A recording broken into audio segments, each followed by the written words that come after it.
right, we are back. Merry Christmas to you and yours. Hope it was a wonderful holiday. Man, time just flies in this neck of the woods and this time of year.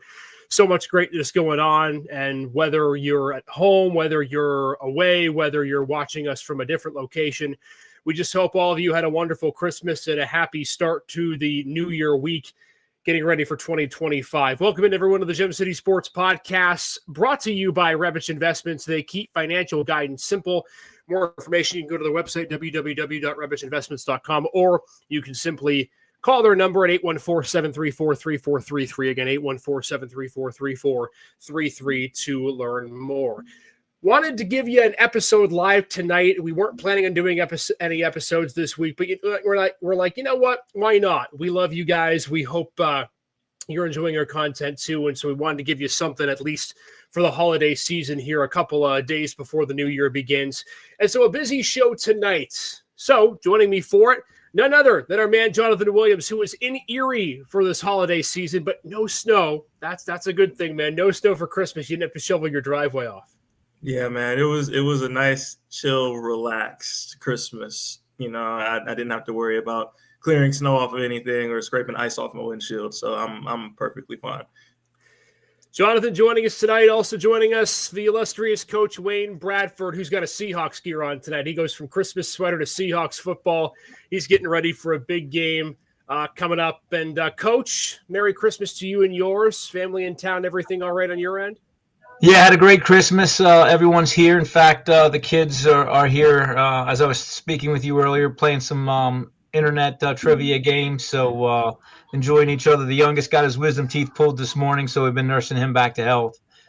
So just enjoying some quiet time together. So 2 questions for you. Number one, did you capture the viral moments of him being in the latter stages of anesthesia and saying things he wasn't supposed to say? Were you one of those parents who did that? Well, I went today. I took today off, so I went today. My wife went, and my oldest, Nick, he went and swam and came. So we had 3 there waiting for that moment, and there were no moments. He was really good. They waited too long to bring us back into that room for recovery, but he was pretty quiet, didn't say much. But yes, we were there to capture it. Nothing to capture. Also, who wins in trivia when you play? I imagine you're probably pretty good at this sort of thing. Yeah, it depends on what kind of trivia. Normally trivia, I'm pretty good at trivia. We're playing one of these games where you just answer questions and you just put in your answer and you vote on them. So there's like no right or wrong answer. So it's pretty comedic. So we're having some fun in there, but very competitive family. So no one likes to lose, whether it's trivia. We were playing some games last night with straws and different things. And so, yeah, everybody was disappointed if they didn't win. Yeah, I can imagine. I don't know, Jay Will, did you come from one of those families? Because my family, especially my wife's family, you can't lose, even if it's the most non-competitive thing in the world, right? You got to lay it down.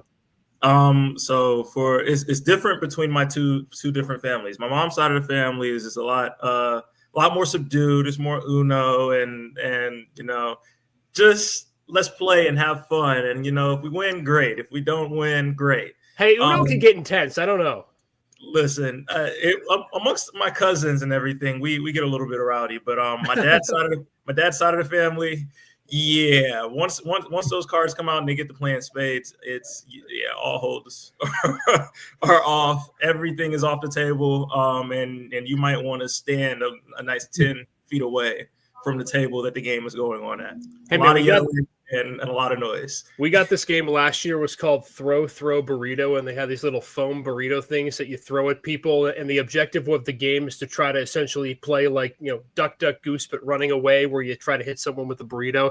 I think someone probably had like a concussion or something after that when we put that game away. Hey, anyhow, again, hope you had a wonderful Christmas. Thanks again for being part of our show here on this last couple of nights before the weekend begins. Busy show tonight. We're going to start with Steelers-Chiefs reaction and try to answer the question if Pittsburgh's going to be a one-and-done team, because it looks like right now that they're going to be in the wild card round coming up in a couple of weeks' time. Also tonight, we're giving our picks for the second round of the college football playoff. We'll pick Penn State, Boise State, along with the other 3 games. And by popular demand and request, it is back. We have another mock draft on this show, only this time it's not Thanksgiving foods, it's Christmas movies. We have a 3-round mock draft of our favorite Christmas movies, and we'll see who's got the best lineup by the end of the night. So let's start with this, gents. I think we all saw the games yesterday. I think we all kind of had an idea that from the get-go, it was, at least in my mind, it was going to be one-sided. I'll start with you on this, Coach. I look at Pittsburgh and I think, Russ isn't playing well. But then you look at the defense and, you hear the comments after the game, and it almost seemed like the defense was trying to single a player out without singling a player out. Do you sense fracture in the locker room? Do you sense that this team is, I don't want to say given up, but close to it? Why all of a sudden, and I get it, it's 3 tough games, right? Philly, Baltimore, KC. But it just doesn't seem like the same Pittsburgh team that was sitting at 10-3 3 weeks ago. Yeah, I think the locker room will stay together. Obviously, there's some frustration. I think they've got a lot of great veterans. Cam Hayward coming out and saying, I have to own it. We all have to own it. So I think they have great leadership in there. It gets magnified because it's 3 in a row, and it gets magnified because it's on Christmas and everybody's watching. They certainly have some big time questions they have to answer. Number one is they're not built to play from behind, right? They want to impose their will, run the football, play great defense, rush the passer, make people one-dimensional. They have not been able to do that the last 3 weeks.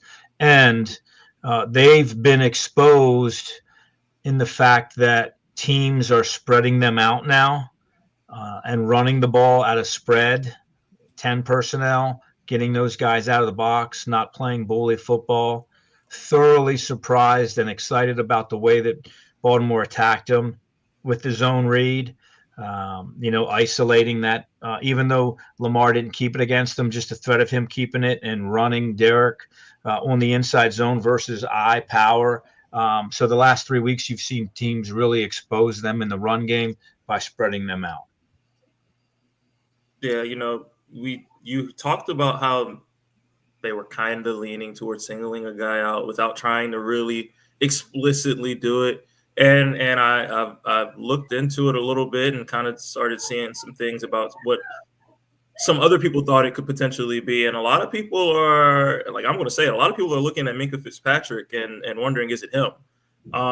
Apparently, body language the last couple of weeks hasn't been well, and he's been a part of a lot of negative plays and a lot of blown plays, a lot of plays where he's been caught out of position and has led to big plays. And there's a lot of speculation wondering as to whether or not he's in the right headspace and to continue this season, to continue playing, and whether he's on the same page with everybody else in this defense. But obviously there's something wrong. Their pass rush isn't bad, but TJ Watt isn't healthy. He played last game, but you saw him pregame looking at his thumb with his brother, and obviously that's been affecting a little bit of his pass rush on top of the other injuries that he's been coming back from and everything like that. Offensively, they kind of are what we thought they were preseason. They don't have a lot of wide receiver depth. They got George Pickens back. He made his 1 or 2 George Pickens ridiculous catches that he typically makes, but outside of that, where's the passing game? There's nobody else to take shots to down the field. Mike Williams is not panning out as that deep threat. And there's no intermediate passing game, it seems like, from Russ. He had, 205 yards and an interception? It doesn't look clean.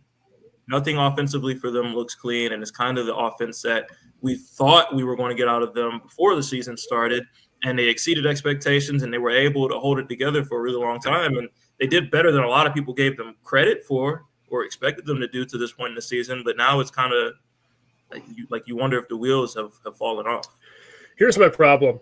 Maybe this is going to go on a tangent a little bit, but I'm really frustrated by, in my view, the hypocrisy of what this team has claimed to be all season long. This was a team that came into the season literally preaching the word team, right? They had a quarterback controversy at the beginning of the season. They were likely going to start a 30-plus-year-old quarterback who was on his last legs. You heard Mike Tomlin talk about, as he always does, it's not about one, it's about the collective, and we have to focus on everything forward and everything like that.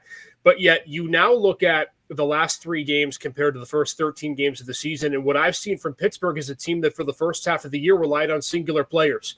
And I mean, on defense, specifically TJ Watt, I like a Cam Hayward as one of those players as well. Those two in the last 3 games have been non-existent. And when those two can't affect the quarterback, and coach, you know this as well as anyone, when you have to start bringing 5-6 guys, which Pittsburgh doesn't do, they only bring 3 or 4 every single play, then your secondary gets exposed. And clearly at the moment, the secondary simply is not good enough. And I understand they've been banged up. But to your point, Jonathan, Minkah Fitzpatrick isn't playing well. I don't think Dante Jackson is playing his best. Joey Porter Jr., when healthy, has regressed significantly in his second year with the team. Then on offense, it is unbelievable to me how reliant this team is on George Pickens. They can't run the ball anymore. And I think the biggest issue that Pittsburgh has had offensively is the fact they can't get to the second level of the defense. We didn't see anywhere at all last game, and maybe minus 1 or 2 carries from Jaylen Warren, where this team broke the first 4 of contained from the Chiefs defense. And so what frustrates me is you look at this team and you know, Mike Tomlin's supposed to be this head coach that it gets better as the season goes on.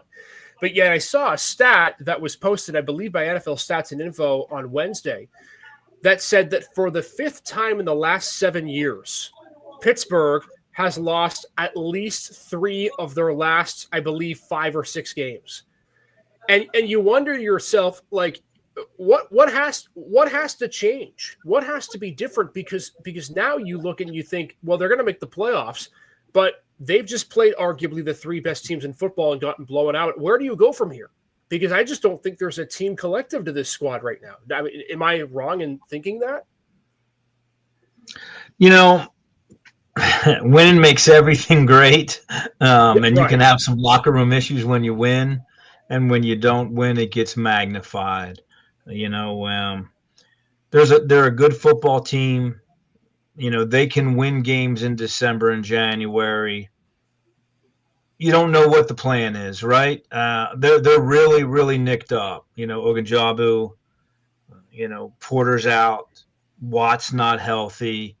Queen's getting beat up every snap. I mean, it's a physical game. Playing 3 games in 11 days. I think they're in survival mode. You know, so obviously, you know, the Cincinnati game is going to tell a big tale because I think Cincinnati's going to come in, you know, with everything to gain, you know, and make the playoffs potentially. Pittsburgh's not really playing for much. You know, they're in. So what kind of personnel are they going to have at home in Week 18 to finish the season? Jay, Will, do you think, and if you had something else to say, just, you know, you jump in, but I look at Pittsburgh and I look at specifically the offense, and I look at the game yesterday and I think to myself, okay, well, the stats show that you ran the ball for over 200 yards, but I don't see Najee Harris, who has predominantly been a better second half of the season running back. He's not getting the pop. And Jaylen Warren is not being, in my mind, used effectively enough. And it's just, to me, it's frustrating because offensively, all the things that you thought you fixed, right? The offensive line getting penetration to the second level, that hasn't happened. The quarterback play, which you seemingly had fixed when you substituted Russ in for Justin, seemingly isn't fixed because now Russ isn't playing very well because he got sacked 5 times seemingly in the first 2 minutes. Is this fixable from an offensive standpoint? It's fixable, but you have to go back to doing the basics. Like the first play that comes into my mind from this game yesterday was the interception thrown in the end zone. And on the surface level, it's like, oh my God, that's a terrible pass. It's a terrible decision by Russ. And then you watch the end zone copy and you realize it's supposed to be a four verts concept, but George Pickens doesn't run his route. George Pickens is one-on-one, and his job is to run off his corner and draw a safety to him and basically take away a safety from half of the field. If George Pickens runs his full route, safety's not there to pick that pass off. George Pickens runs like a 5-yard hitch and just like kind of just dies on his route. Safety has nobody to cover, and he winds up poaching the number 3 receiver and picking the pass off because he has no responsibility. It's like, it's simple things. It's little stuff that they're not doing correctly. And when everybody on the field isn't doing little things, it looks really bad. That play goes from a touchdown to being an interception because one guy didn't run the right route or didn't run his route hard enough. Is when they get to fixing little stuff, using Jaylen Warren like the scat back that you signed him to be, and that you were able to use him as last year, throwing him the ball, getting him the ball in space. instead of lining him up and handing him the football to run between the tackles. That's not his game. That has never been his game. That's not why you have him. That's why you have your 1-2 punch at running back with Najee and Warren, because Warren brings you something different to the table. But then Najee Harris, when you do put him in for a play or two and hand him the football, you're not giving him much opportunity to do anything. He's getting he's getting hit at the line of scrimmage or behind the line of scrimmage every time he touches the ball. And then you take him out and you put Jaylen Warren back in and hand Jaylen Warren the football again. It's just like they've gotten away from their identity.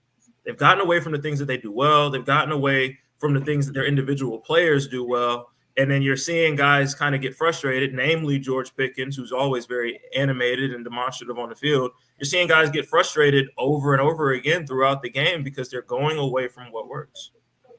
I wonder if they have time to be able to fix it, guys. And before we leave the Steeler topic, my question to you is not that can they win a playoff game, because certainly they can. If you had to pick right now, is this team going to win a playoff game or not? It's going to probably be Houston, their first round matchup. They're struggling too, but I don't see how this team goes into Houston and wins a playoff game. What say you guys? I think that's the best matchup for them. I think they can go in and beat Houston, especially off of Houston's performance yesterday. Is Baltimore that good? And then again, Houston, young team playing three games in 11 days, still the shock of Tank Dell going down and trying to get over that emotionally, that hump. We saw how that impacted Buffalo when DeMar. Now, obviously, it's different. The gentleman died on the field and was resuscitated. But when you have someone go down and you have that much emotion, these are still human beings and they come back and play. I really thought that Houston would try to set the tone in case they play in case they play Baltimore again, and set the tone and say, hey, you mauled us last year in the playoffs. We're a different team. We're at home. And man, they put up no fight. So that's a great matchup for them. Yes, they can win that one. Yeah, that's about the only matchup that I see them being able to win right now with the way that they're playing. They have to play a team that's playing worse than them at the moment, and that would be the Houston Texans. However, though, with Houston, it's kind of like they can flip a switch at any moment. They still have a lot of young talent on that team. All it takes is one good performance from C.J. Stroud and a legacy game from Nico Collins, and all of a sudden now you're looking at you're staring down the barrel of a blowout to the Texans. So while they're not performing well, and while that's their most favorable matchup, and I do believe that that's a matchup that they can win, it's not going to be a cakewalk to go to Houston and play them either, because if they come out and put up a fight, now you're in a dogfight. Yeah, what scares me about the Texans is you look at last year, they didn't necessarily cakewalk their way into the playoffs either, right? They got crushed by Cleveland on Christmas Eve, came back, beat a Tennessee team that was down, and then they had to squeak by Indianapolis. I just think for Pittsburgh right now, A, nothing's going right, and then B, you look at your stars, and to your point at the beginning of this, the stars aren't producing, whether it's Minka, whether it's Najee Harris, whether it's Russ Wilson, whether it's George Pickens, and then you're not healthy either. So for Pittsburgh fans, man, lump of coal on Wednesday, almost as bad as Houston and Baltimore, but now the Ravens are going to probably win the North. We might see a Harbaugh coming up, part two in the AFC wildcard round, but man, Pittsburgh struggling. And we're going to let the Sunday games play out with the Bills and the Browns, but it's a tough way for Steeler fans to see that game go down, and we'll see how they do. They get, to Wayne's point, a big matchup with Cincinnati, who might still be playing for their playoff lives on Sunday in Week 18. Hey, as always, our show is brought to you by Rebich Investments. Here on this couple of days, day after Christmas, keeping financial guidance simple, Rebich Investments. Make sure to give them a follow at www.rebichinvestments.com. They're also on social media, and you can go to their website and their phone line. Their phone number, 814-734-3433. Again, 814-734-3433. All right, let's put our Nostradamus hats on and pick the college football playoff game, shall we? We are into the quarterfinals, and I think all of us had some good, some bad predictions, right? And the games went as we kind of expected them to. But as we get now into the quarterfinal round, you got the top 8 seeds. So in theory, none of these games are going to be blowouts, but yeah, who knows? We'll save Penn State for last. Let's start with the first game on New Year's Day, Texas and Arizona State, guys. I believe everyone except Wayne had Texas winning the game, and Coach, Clemson gave him a scare for probably 3.5 quarters. We'll start with you on this. Texas, Arizona State, who do you have? Yeah, I would love Arizona State to win, but watching Texas run the football at will, I think is the difference maker there. So, I love Arizona State. They have 6 players that transferred from Texas on their roster. And they have 24 players who played in the state of Texas in high school. Mm-hmm. So, they have some dudes. They have the second best rush defense in the country, but I don't know who they've played, right? So I just think that Sark is going to lean on the run game, and he had an epiphany and said, hey, we've got to do this to be successful. And even though they had the 2 guys go down, I've been reading, it looks like those 2 offensive linemen are back. That offensive line won the Joe Moore Award. They've been throwing guys in there, and they've been dominant. So I just don't know, one, if Arizona State outside of Scatterboo can create any explosive plays. So are they going to be able to drive the football against this Texas defense? So I'm rooting for Arizona State, but I'm not picking against Texas 2 weeks in a row.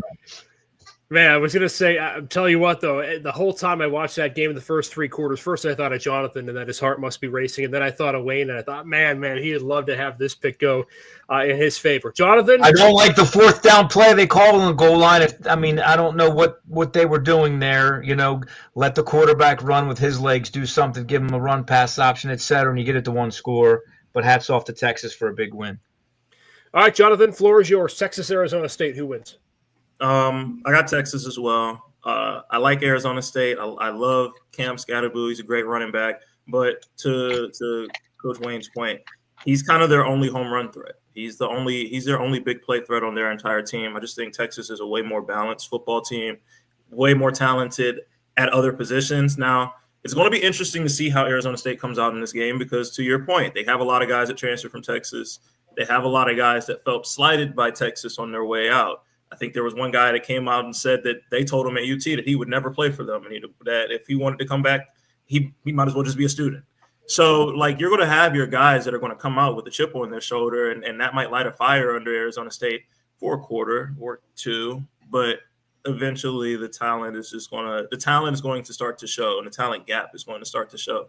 As long as they can keep Cam Scatterboo under control, he might break 1, he might break 2, but as long as they can keep him from just completely dominating the game, Texas will walk away with this one easily.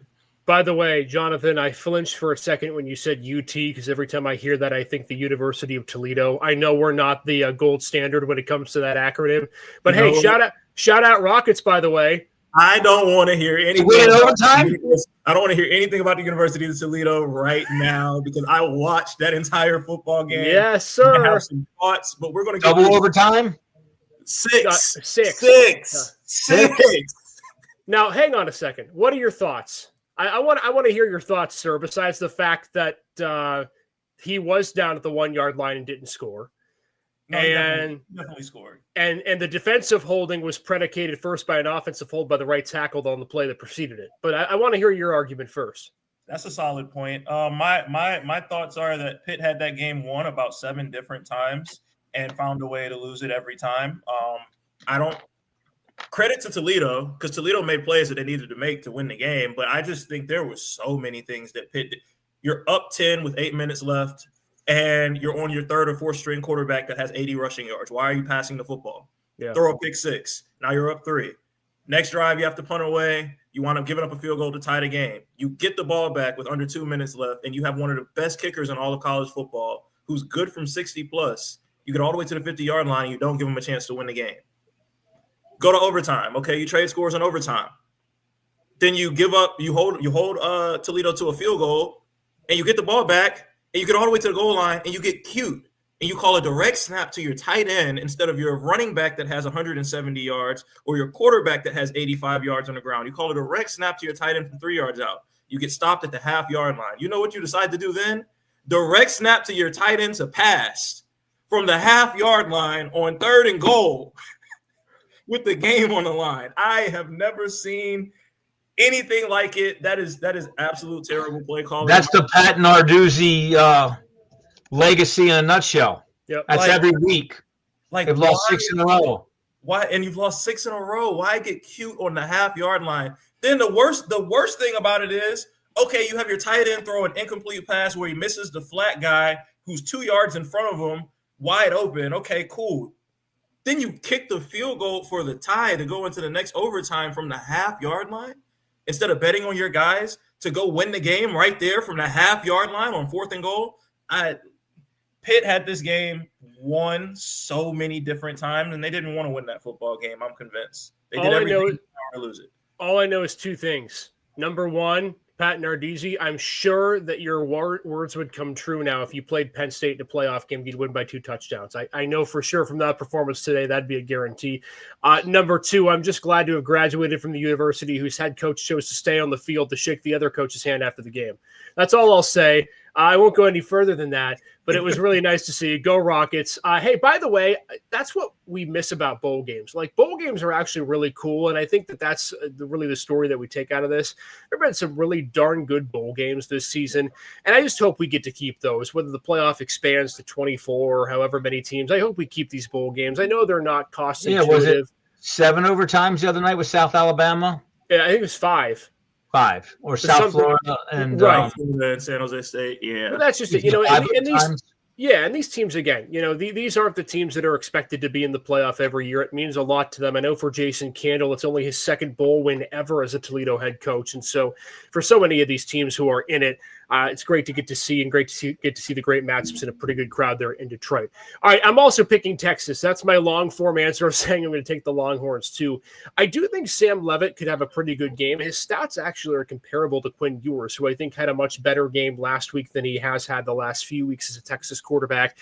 My concern, though, for Arizona State is just how long they can hold up. I don't think 13.5 is going to be the difference in this game, I think, is the line right now.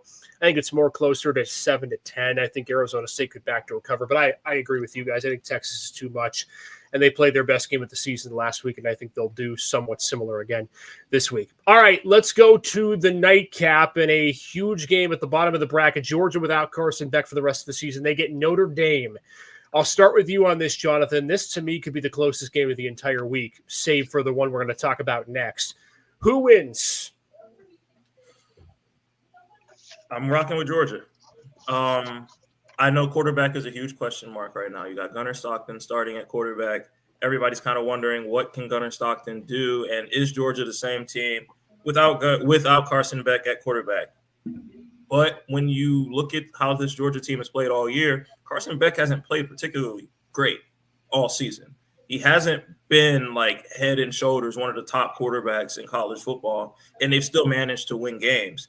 When you look at the conference championship, Carson Beck goes down and their offense gets better with Gunnar Stockton in. They have better statistics, more yards per play, more yards in the second half than they had in the first half with Gunnar Stockton at quarterback. I don't think losing Carson Beck is going to be as huge as it's been made out to be. I think it's going to be a big loss for them because that is your signal caller. That's the guy that you've been used to, and that's the guy that's been in those moments and been making plays for you. But for Georgia, it's like they just reload, man. Like they have guys, they have depth, and they have an unreal amount of depth at that school. And I don't know. I don't think Gunnar Stockton is going to play bad enough to lose them a football game. And to Jonathan's point, Wayne, Georgia's not a quarterback-reliant university. I just think this game could be interesting. Who do you got in this matchup, Notre Dame, Georgia? I'm going on a limb, and I think Notre Dame is one of the best teams in the country, and I think this is the year for them to prove it. I am concerned about the injury to Mills, their 3 technique, because of his ability to rush the passer. But Georgia has struggled with quarterback-centric run game. So I think you see Riley Leonard, really running those quarterback counters and some things that Georgia Tech did, having the opportunity to watch all that tape and get there. And, they've got 4 tailbacks, right? They've got Love, they got Price, they got Ford, they got Williams. They got that big offensive line. I think it's going to be a low possession, big fist fight. 11 men in the box on both sides. I don't think you'll see a whole lot of spread out. Obviously they're going to try to do as much as they can with Georgia to take the pressure off of Stockton, to Jonathan's point. So I just think that Notre Dame is finally built for this, both sides of the line of scrimmage, and they have some excellent skill in the perimeter. So I don't think Georgia's this explosive team that's going to score 35 points. I think Notre Dame's going to win in a close win. This is a 1917, 22-20, type of game, in my opinion. And I just believe in Notre Dame after last week. I'm rocking with Wayne. I've got the Irish winning this game too, and for me, the magic number's 35. If Notre Dame can control the ball for 35 or more minutes, I think they're going to win this game, and not handedly, but it'll feel that way. My concern with Georgia is third downs. I think with Curtis Rourke as a veteran quarterback with Indiana, the fact that they couldn't complete more than 4 third downs, convert more than 4 third downs in the game against Notre Dame concerns me, and Gunnar Stockton comes out for what's his first real start in a Georgia uniform. I think that could prove a lot of issues as well for the Bulldogs. I just think Notre Dame's defense has been really impressive for me. And to Wayne's point, I think this is a low-scoring game. But as long as the Irish control the football, and I think they're going to, because Georgia early is probably going to struggle offensively, I think this Irish team, to Wayne's point, they keep it low possession. They don't allow the Bulldogs to really have a chance to quickly go down the field and score. If I'm the defense, I'm keeping everything in front of me. If I'm Marcus Freeman, I'm not allowing you to get beat over the top. I think the Irish are going to win this game and move on to the semifinal. And I got to be honest, I think I'd pick them even with Carson Beck available. I just think their defense is too good. And not saying Georgia's is not, but I just think that they are so fundamentally sound in how they play their defense that it doesn't allow you to win the game with big plays. And I think overall, Notre Dame will win this game and they'll move on to the semis. So that would be the top and bottom half of the bracket, matchup number 1 for both of those sides. Now let's go to Oregon, Ohio State, guys. Second matchup of the year between those two teams. Ducks won 32-31. What an instant classic that ball game was back at Autzen Stadium. I will start with Coach Bradford on this game. Boy, Buckeyes looked really good. Someone said that they would last podcast. Not going to raise the hand as to who that was. God darn Tennessee. If not for that late touchdown, I hit that right on the nose. And then Flaming Hot Takes would have had to retweet our stuff. But regardless, Wade, it's a new week and a new story. What say you in this game at the Rose Bowl? Which, by the way, I thought Ohio State would get their tails kicked in. So there's no way I can go against them 2 weeks in a row. Not the way they played. You use that expression, play with your hair on fire. I mean, their hair is burning hot. So neutral stadium. Where is Oregon going to create explosives from? And you're probably saying, come on, Wayne, what do you mean? But they just haven't created the explosives that they have historically for Oregon. Where are they going to get their pressure on defense, Oregon? I know they get Birch back. They didn't have him the first game. But, the Ohio State defense is smothering lately. They've given up no passing touchdowns in the last 7 games. Yeah. So I got people out there telling me it's all about Dylan Gabriel, but they haven't given up a passing touchdown in 7 games. So I think that Chip Kelly has basically not shown his hand all year. And if there's one guy that wants to beat Oregon, it's Chip Kelly, who created this Oregon monster. He is the father of Oregon football, in my opinion, right? So who better to go in and ruin their chances? I just think that Ohio State will let it all hang out. Again, let the fur fly. Be a great game, but neutral site, the way the defense is playing. Will Howard's a stud. He's got plenty to prove. I think they're on a mission. Yeah, I'm with God, that hurts me. I'm with Coach here. I went on record and said that Ryan Day might be looking for a job after last week, and then they went out and absolutely strangled Tennessee. So, and that was not a fun game at all to watch if you were expecting the Volunteers to put up any sort of fight in that matchup. So, I'm going with Ohio State here. Oregon's set for a week, and everybody loves to buy. You get to get guys healthy and everything like that, but sitting for a week versus absolutely dominating another good football team. I like my chances going in hot. I like my chances going in off of a big win where I completely smacked around one of the better teams from the SEC and imposed my will for 60 minutes of a football game. I like my chances being that team more than I like my chances being the team that was sitting at home and watching all these games play out on TV and saying, man, these guys look good. Ohio State was flying around, especially defensively. They were like hats to the ball. Linebackers were sideline to sideline. Tennessee was suffocated in that game. I like betting on a team that has shown that recently versus a team that's been sitting still, and you beat them by 1 point in the first matchup, it's not a crazy margin. And if you're looking at who's playing better at the moment, well, okay, Oregon didn't play a game. Ohio State looked really good. Ohio State's trending up, in my opinion, so I'm rocking with them.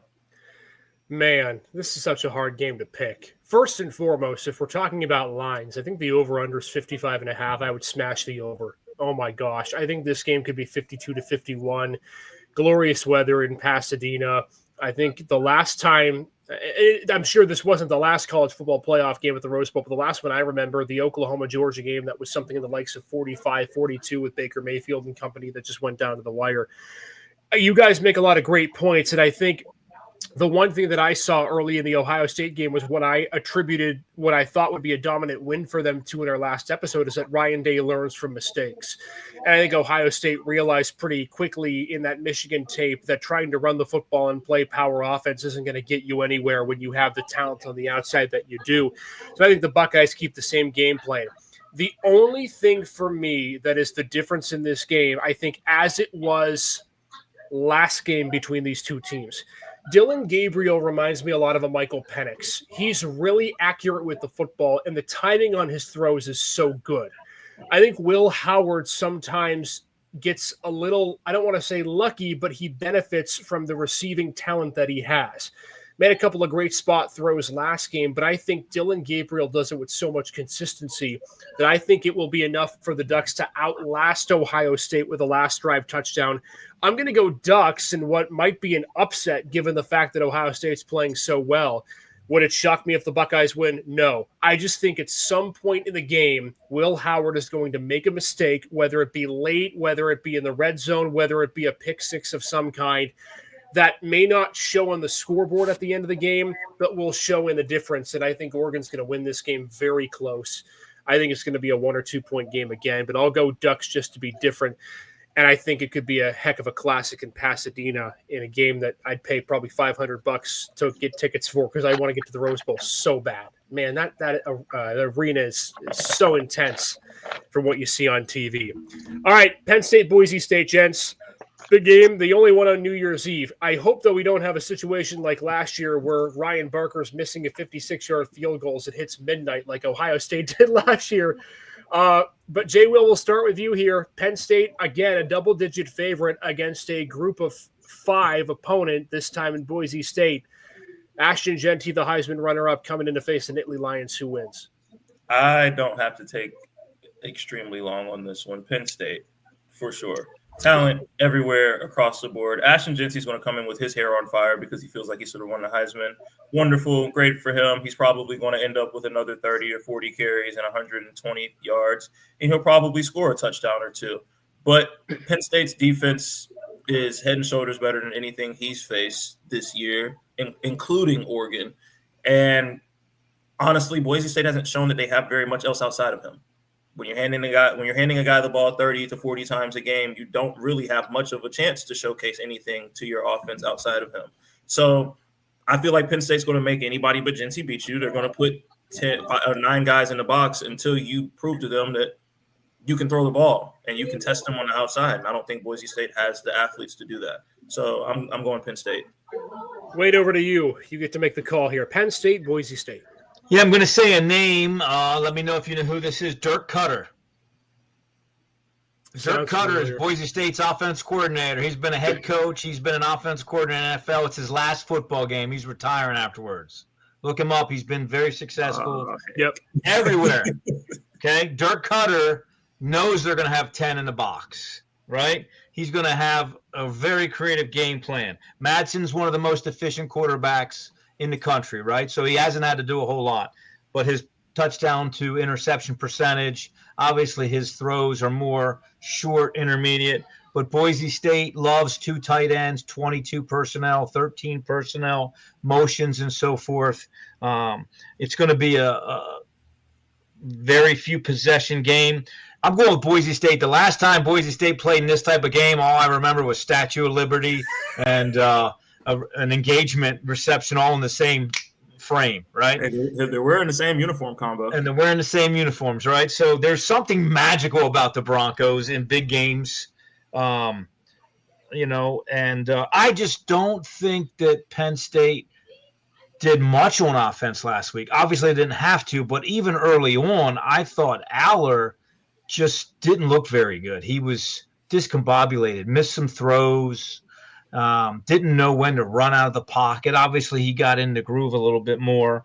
But, I know how good Penn State's defense is. I don't think Penn State has enough respect for Boise State. And I think Boise State comes out and does some things and keeps it close. And I'm just going to go with the magic of the blue turf and the Broncos. And I'm going to take this one as an upset. Man, Wayne, I'm so close to agreeing with you. I really am. And all this week, as we've been preparing for this episode, I've thought to myself, what happens if Boise State plays a clean game, right? What if it's close the entire way through? What if Ashton Jeanty can run the ball 30 times because Boise State doesn't have to throw it? I felt the same way with SMU and Kevin Jennings' ability to run. The one thing I will say is that even in a loss, what impressed me most with Penn State in the Oregon game was their ability to claw and fight back. We have not seen that traditionally from James Franklin coach teams in top 10 matchups. And even though they couldn't complete the comeback, what I saw from the Nittany Lions is the offense has potential when you're not in 20-degree weather and expected to do much. And I think being in a dome with the fact that, okay, your defense probably isn't going to get 2 pick sixes this time around, so you expect that the offense is going to have to do much. I love the fact that Nick Singleton and Katron Allen are both getting involved. I love the fact that Tyler Warren didn't have to do a lot, and the Nittany Lions still put up 38 points. I'm going to take Penn State really close, and when I close, I mean 33-30 or something in that nature. The thing with Boise State that concerns me, and I think, Wayne, you make a good point about low possession game, but if Boise State gets behind it all by double digits, the game's over. They just don't throw the ball like Penn State or other teams can. And so when you're reliant on one singular player, back to the Steeler conversation, right, you're not winning football games. And so I think as good as Jeanty is, and he's probably going to break off a big run or two, but if you're Penn State and you're Tom Allen, you're saying Jeanty can have one run of 40-plus yards. That's not going to beat us. Any more than that could be a problem. But if we can hold them to one or fewer and we win this game, I'm going to take the Nittany Lions close. Wouldn't surprise me if Boise State comes out and they play really well from the get-go. And then we're going to see how James Franklin really fares in tough competition and tough games when his back's against the wall. Because now you look, too, with the pressure with Penn State, and you made a good point on this, guys, is that, you were gifted SMU in round one. You were gifted a group of 5 team in the quarterfinal. And now you're going to face a team in Notre Dame that's solid but can't really score a ton of points, or Georgia that's minus their starting quarterback. So you arguably have the easiest path to the national championship game that a college football playoff 12-team squad will have maybe ever. So, you got to take the opportunity and run with it. So I'll go Penn State just because I think at the end of the day, they'll be just a little bit better than Boise State. All right, we're going to get to our Christmas movie mock draft in a second. Before we do, though, our show, of course, always is sponsored by Rebish Investments, keeping financial guidance simple. Go ahead and visit their website, www.rebishinvestments.com, or you can simply call their number on business hours, 814-734-3433. Again, 814-734-3433. All right, it is time, the moment that you and so many other Christmas friends have all been waiting for. Back by popular demand, because we're still having debates about our Thanksgiving food mock draft. It is our Christmas movie mock draft. For those of you who don't know how it works, we try to do this around the holiday season when we can, just for a little bit of fun. We're having a 3-round draft of our favorite Christmas movies. It'll be like fantasy football, snake style at the end. We'll see who's got the best lineup of fantasy mock movie, Christmas, whatever you want to call it. There are a lot of good ones, so we are spoiled for choice here, only getting to pick 3. We had a random number generator generate the picks in order to start things off, and Mr. Wayne Bradford gets pick number 1 of the mock draft. Jonathan's going second. I drew the short straw again. I'm last for the second time in a row. No lucky hosts, no home bounces, nothing like that. We get the run to the litter, if you will. Wayne Bradford, though, you get to start. Here's our ticker across the bottom. The number 1 pick in our inaugural Christmas movie mock drafts. Sure, you. Yeah, I grew up in the Saturday Night Live genre era when it was very popular. I grew up where there were some great physical comedians, and the grandfather of them all is the great Chevy Chase. So without a doubt, the family's favorite Christmas movie is Christmas Vacation. So I don't think you can go wrong with Chevy Chase, Dennis Quaid, some of the other stars that are in there. So I will go with Christmas Vacation as the number one pick. You know, I saw Jonathan sit back in the chair. I don't know if that was where he was going, but man, that's such a good movie. Like the characters make it too, right? Like Christmas movies can be so corny all the time, but you get the right actors and actresses in there, man. Oh, it's just so good. You got Julia Louis-Dreyfus over there in that movie before your Seinfeld fame, right? I don't know Margot. I mean, probably one of the greatest lines of any movie, but there's just so much, right? There's comedy, but then you have him go upstairs and find the old movies, so you're reminiscing, and then you have the dinners, and everybody can associate with the in-laws when they're coming, and one side of the family is going to be cheery and great, and the other side of the family is going to be half in the bag. You don't know what they're going to say, so you get it all, man. A potpourri. Good pick to start off with Wayne, just like his turkey pick, man. He always gets them right at the beginning. All right, Jonathan, I'm scared. I think you're going to take mine, but that's how the luck of the draw works. Go ahead, Jonathan. Put me out of my misery with the number 2 pick. You're first in our mock draft. I'm definitely taking yours. I was happy that Wayne went the direction that he went, because he left me the softball. Home Alone. No, you can't start off a Christmas movie draft without Home Alone. I think it goes without saying. I don't have to explain too much about that one. Yeah. Well, that kind of puts my draft in a tizzy. I was thinking maybe with the first 2 picks I would have a chance. But I just you're right. You can't go wrong with Home Alone. So you know what? I'm going to take the sequel with my number 1 pick. We're going Home Alone 2. I know it's not as good as the first one. I get that. But I think the nostalgia of the fact that Macaulay Culkin is just a damn good actor no matter what he plays. And I think, too, anytime I watch Home Alone 2, I immediately go back and watch the original one. And I do it in that order because I know the first one's better. And to me, it's funny. There's not really anything super sequential about them. I think they should make a Home Alone 3. To me, it's almost like Fast and Furious, where they make a million different movies, but they're not all very good. I think this should be that. I thought they made 4 Home Alones. You said, right? Did they make 4? I don't know. I stopped at the first 2. I stopped at the first 2. I got to be honest with you guys. They definitely did. I swear they did. I gotta be honest with you guys. If you're watching the podcast and you're laughing at me right now, that's fine. I don't know anything about movies at all. I know nothing about movies. I've only watched the first 2. I'm not gonna lie, guys. They made at least 5. I thought it was 4. So I don't know anything. Wait a minute. Hang on a minute. They made 6. 6? They have? They made almost as many Friday the 13th. There's Home Alone 4 came out in 2002. Home Alone 5 came out in 2012. It's called Home Alone: The Holiday Heist. Hold on. Time out. No. See, when you have to put an additional phrase after the Home Alone, whether it's a holiday heist or what, Home Alone taking back the house. No. There's only 2 Home Alones that are real and truthful. All right. Only the 2 OGs, the 2 originals. You can all have your spin-off series or whatever. I don't care. No, Home Alone 1, Home Alone 2 are the only ones that I will identify for this podcast. Okay? You're in charge. As I said, I'm not a movie guy. I don't watch movies. I only watch those 2. I don't care about the other ones.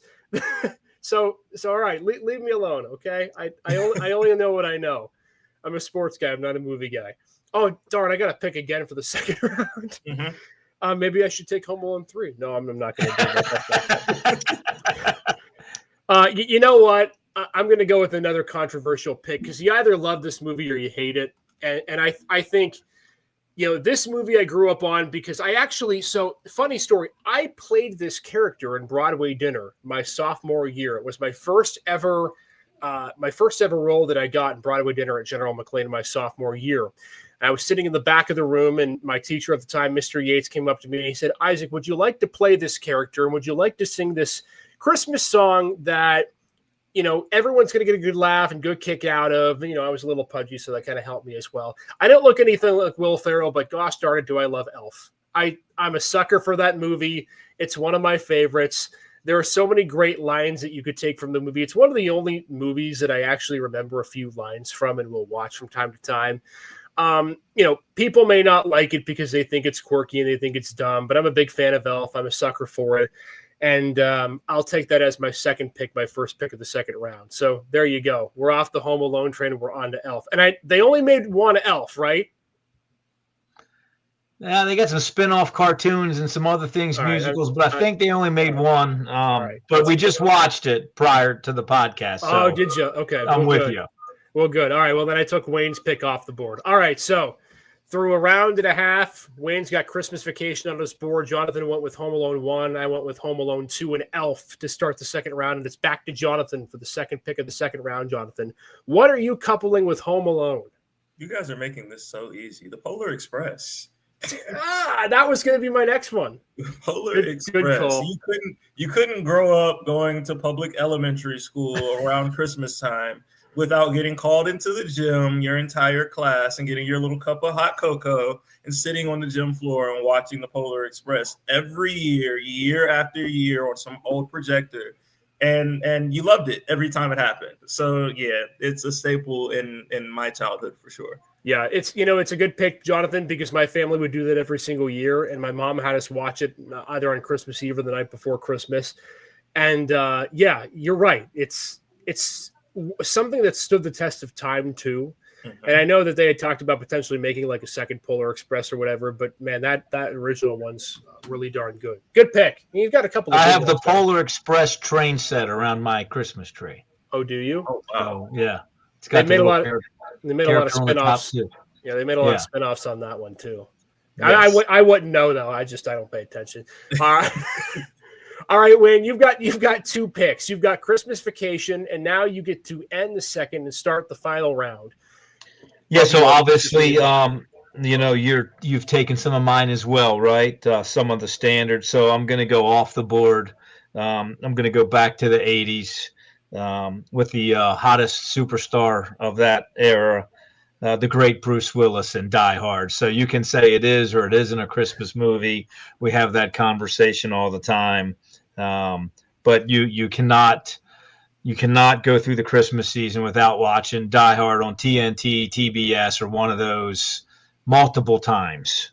So I love me some Die Hard. Great Christmas movie. Happy ending. I like it. I've never watched it, so I mean I can't be part of the conversation, but I'm sure it's great. Tell you what. Hold on. If we had a mock draft of movies I've never watched, like we would still be able to pick from 90% of the ones on the list of options. Well, there you go. Yeah, Wayne's not happy with me right now. No, it's fine. And they've made more than one Die Hard, and they're all great. Okay. All right. Well, I'm gonna have to watch. I think they're up to 4 or 5 of them too. Well, I'm never going to get over this. All right, Wayne, you've got one more. Start of the third round. In your mock, you've got Christmas Vacation and Die Hard. You get one more pick. Yeah, so there's quite a few great ones off the board. There's probably a couple still on the board. I'm going to go with one that maybe you have or haven't seen. Goes back to two more action stars, Mr. Arnold Schwarzenegger, and then one of the top comedians of the 80s, Sinbad. Jingle All the Way. Now, if you haven't seen Jingle All the Way, you've got to watch Jingle All the Way. The scenario is there's a father and his son wants an action figure, and it's that time of the year, like when I was growing up with Cabbage Patch Kids and certain things, and you couldn't find them anywhere. You had to go every store within 200 miles. Everything was sold out. So Sinbad, all right, and Schwarzenegger, they find the last action hero figure, and they go through the whole movie trying to take it from one another through every store, et cetera, et cetera. But if you haven't seen Jingle All the Way, go watch it. You'll love it. I think I have seen that one before, crazy enough. And you know how the classics are always the best? That's another one of those where you're like, all right, You can watch it any night. I'm all, I agree. I'm all fan of that. Good pick, Wayne, by the way. Wayne's had some good ones. Christmas Vacation, Die Hard, Jingle All the Way. That's a pretty stout lineup for Wayne's draft. And it brings us to Jonathan Williams. You got one more pick. I got to admit, you've had some probably the two best ones on the board so far with Home Alone, Polar Express. One more, Jonathan, to end your mock draft.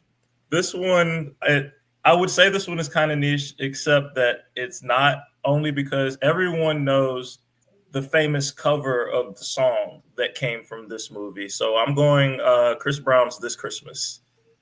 I don't even, honestly, I'm going to be completely honest with you, I barely remember the plot of the movie. I just remember that at the end of the movie, Chris Brown was in church and he sang This Christmas. And I have heard that song every year since 2007 when the movie came out, around this time. So I'm going This Christmas just because the song, the cover of the song is iconic at this point. Yeah. Oh, I think music with Chris. The funny thing is too is like that song will never go away. It's like Mariah Carey's "All I Want for Christmas Is You," right? That's just never going away. It's going to be the number one song this holiday season and next holiday season and the holiday season after that.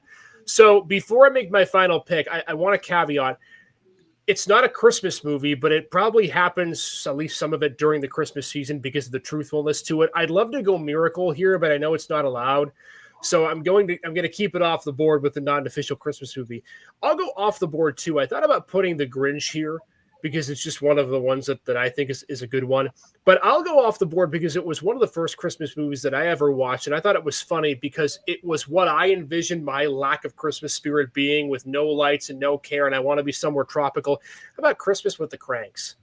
I think that's one where, like, I look at it and I think to myself, I'm definitely that family that wanted nothing to do with lights and nothing to do with the holiday streamers and just wanted to get in a Carnival or a Royal Caribbean cruise ship and get away for the holiday season. But I will admit, the last three Christmases in Erie being mainly green Christmases, it is weird having grass on Christmas Day. And I don't know if that's going to become the norm or not. Jonathan, it certainly is not the usual around here. But I'll tell you what, it's been odd. And now I wonder to myself, like, I don't know how people in Florida and the Maldives and wherever do it. It just doesn't feel like Christmas. It doesn't. It doesn't. Like I told you guys, I'm used to my Thanksgiving and Christmases being like 60, 70 degrees. I could walk out the house in shorts if I felt like it. It does dampen the feeling just a tad bit when you don't have the snow everywhere and you don't have the cold and just that winter feeling. But then you realize you don't have to shovel snow and scrape ice off your windshield, and then you feel a little bit better about it. Wayne Bradford, great Christmas, I'm sure, for you and, of course, for all of us and whatnot. Final thoughts as we get ready to go into the weekend here. So much going on, getting set for the new year. Take me through what you think might be the biggest story to come out of this weekend, including college football playoffs, football, things of that nature, because we got a lot of stuff to think about before we end our episode here. Oh, boy. I think, for me, I'm excited to watch Navy, Oklahoma tomorrow. We haven't talked a lot about, bowls. I'm excited to watch Navy, Oklahoma tomorrow. I think you have a great bowl game in Syracuse is playing. Who is Syracuse playing?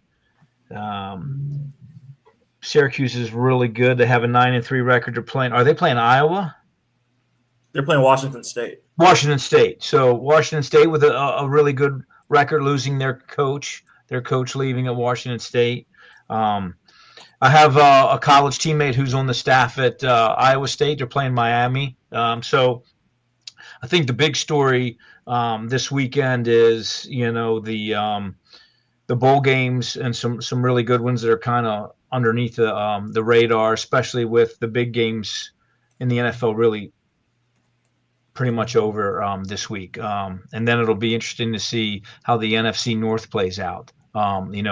Getting three teams in and how's that gonna flesh out? Are the Vikings going to end up winning that division? And can Detroit continue to hold on? I think I listened today that they've lost every single starter on defense at one particular time or the other. So we talk about Pittsburgh limping to the finish line. What about Detroit limping to the finish line? And how's very intriguing how the NFC is gonna shake out. Jay Will, a lot of stories. What do you got on your radar? If the I guess I'm gonna be biased, and you guys both know this. I've been a big Colorado Buffaloes fan for the last 2 years or so. So there's one game I'm watching on Saturday. It's that Colorado BYU game at 7:30. A battle of two teams that both feel like they should have been playing for the Big 12 championship. And it's weird because you get a Big 12 versus Big 12 matchup because Colorado is still under their Pac-12 contract for bowls and everything. So it's a little weird matchup, but going to be a fun one and a last chance to see potentially the number 1 and number 2 picks of the NFL draft play in college. So how about this for my final thought? And this is the game that's going to precede Penn State and Boise State just in terms of time of the day with bowls. I thought it was really interesting how the committee that puts together these bowls put Alabama and Michigan together. And it almost makes me wonder if there was some sort of underlying agreement with, Alabama or whoever saying, hey, we'll put you against a pretty easy opponent and let you blow them out by 30 points. And then you can argue to the committee that they should have put you in. I'll be interested to see how much Michigan has improved even after that Ohio State game, because I do think Sherrone Moore has the Wolverines playing a lot better. But that game to me is intriguing. And then, of course, the playoff games will be interesting as well.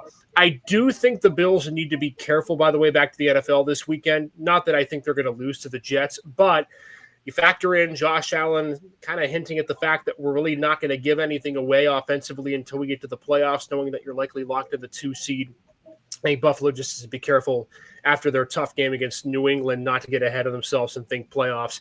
Because anytime Aaron Rodgers goes into a game, who knows? It could be interesting and down to the last few minutes. All right, if you missed our episode or you're just joining our episode now tonight, you can watch it again tomorrow. We're going to be playing this episode again tomorrow at 7 o'clock, same places, X, YouTube, Facebook, Twitch. If you missed our mock draft, you can go back, watch that tomorrow night, as well as our insight for the Steelers and Chiefs reaction, plus our college football playoff round 2 picks. So if you missed it, you can watch it again tomorrow, and that'll get us into the new year. Because when we ring into the new year, we're going to react to college football playoff, talk some high school hoops, and talk so much more as well as we get ready for 2025. So, gents, this is the last time we meet until 2025. Happy New Year to you both. And thanks again to both of you for being a part of this. And hopefully 2025 is as exciting of a year as 2024 was. Happy New Year's to you guys as well. It's been a fun year, and I'm ready to see what next year has in store for all of us. Yes, Merry Christmas, Happy New Year. Thank you all. It's a pleasure every week. You guys have been great to me and inviting, and appreciate all you do. And to all of you who are watching and are a part of our podcast, we love you all as well. Merry Christmas, Happy New Year. We'll see you all in 2025. Enjoy the week. Be safe, be healthy. See you all next